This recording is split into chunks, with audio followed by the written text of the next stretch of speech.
Today we're going to do a quick lesson on an important topic that I don't think I've ever dove into on this channel yet. We're going to look at how to play lead accompaniment around a singer. This is the type of thing artists like B.B. King and Albert King perfected years ago. And it's a really important thing to have in your bag to be a well-rounded blues player. So today we've got a backing track. This is a slow blues in the key of G, and I went ahead and recorded a verse of singing so that we can work on phrasing our guitar lines around the vocal. Now, this first example is pretty much a straight up transcription from Albert King. I'll play it down and then I'll talk about what I'm doing. You told me you loved me, every word was true. You're acting so funny lately, I wonder what's wrong with you. I'm gonna leave you. Your crying won't make me stay.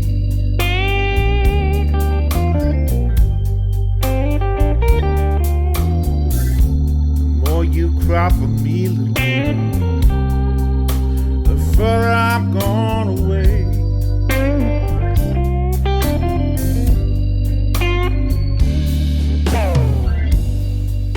So it's really important when playing this style to have a good grasp on the vocal arrangement and the chord progression so that you understand where things fall rhythmically to fit in between those gaps in the singing. Now, this type of backing track has what you call a 12/8 feel, but it's really common to count this type of groove with a 4 count where each count covers 3/8 notes. So 1, 2, 3, 4, 1. Now, all of these phrases that we play either land on that 4 count or on the 2 count. And understanding that and kind of using this example as sort of a phrasing template is really useful, especially when you want to, start using lines and licks and ideas of your own to play similar type things, which we'll get to with our next example. But essentially, there's a pretty structured phrasing thing that's happening here. And note-wise, lick-wise, we're pretty much just playing a lot of minor pentatonic stuff. Kind of playing, out of the top part of this pentatonic box,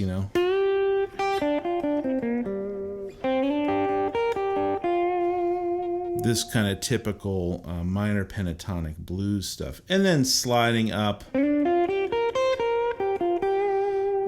a position and playing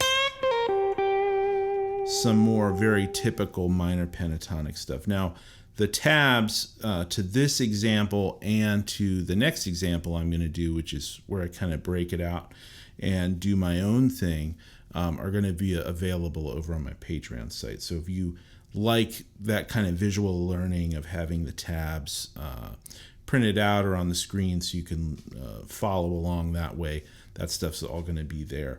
But essentially, these first few phrases land on that 4 count. So 1, 2, 3, 2, 3, 2, 3. So all these phrases kind of come out of that minor pentatonic bluesy scale. The next 2 phrases land on that 2 count. So 1, 2. And then we have a measure of rest there where the singing happens. And then we play this phrase, 1, 2.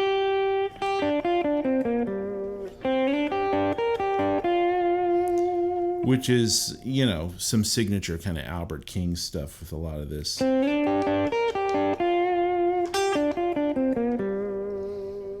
You hear him do those kinds of phrases a lot, really just using the minor pentatonic scale, the top part of that position right there. And then we have another quick phrase, again, in between the vocals. That lands on beat 4, and then the final phrase lands on beat 2. So it's really just kind of going back and forth between either playing on 1, 2, 3, 4, or 1, 2, right? Those kind of phrasing places really fit around this particular vocal.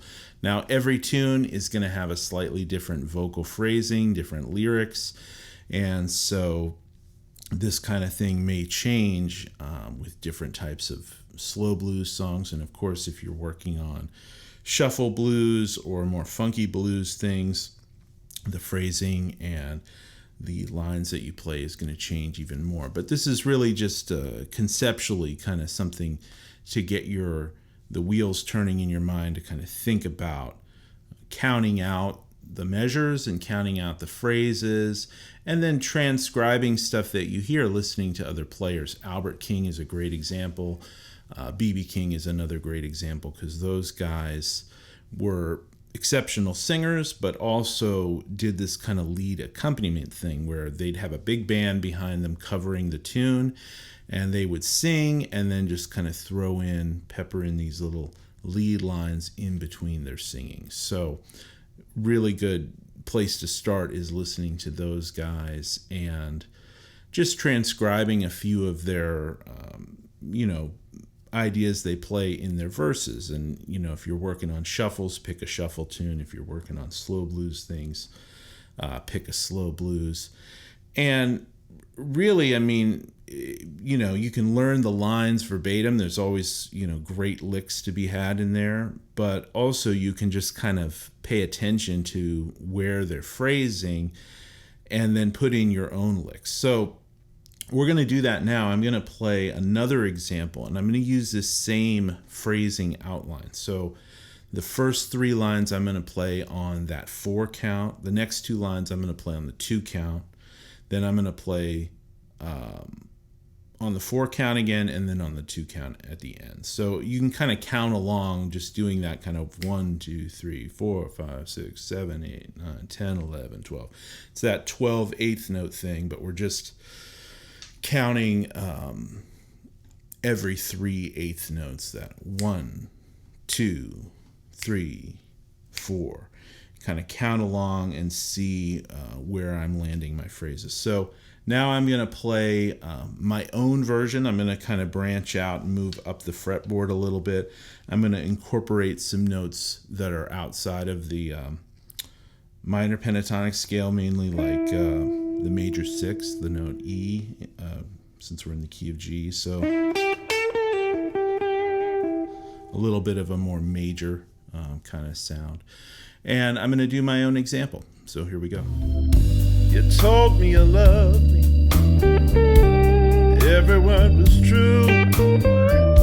You're acting so funny lately. I wonder what's wrong with you. I'm gonna leave you. Your crying won't make me stay.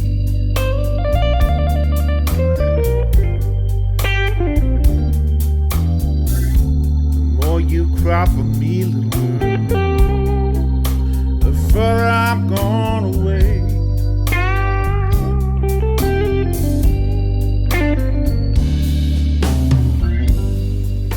All right, so in this example, I kind of blend a little bit more of the major pentatonic in with that minor pentatonic. And again, just kind of staying on the upper strings for the most part. You can kind of play the G major pentatonic in these different little shapes that sort of stretch up the neck.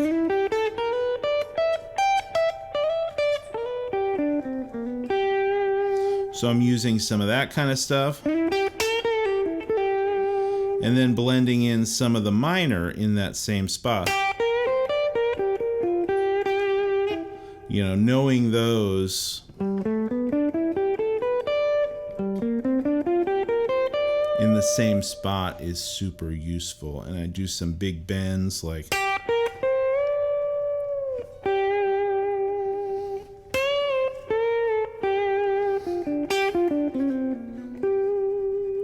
right, some of my own blues phrasing that's sort of inspired by those great players, but I'm kind of taking it my own direction.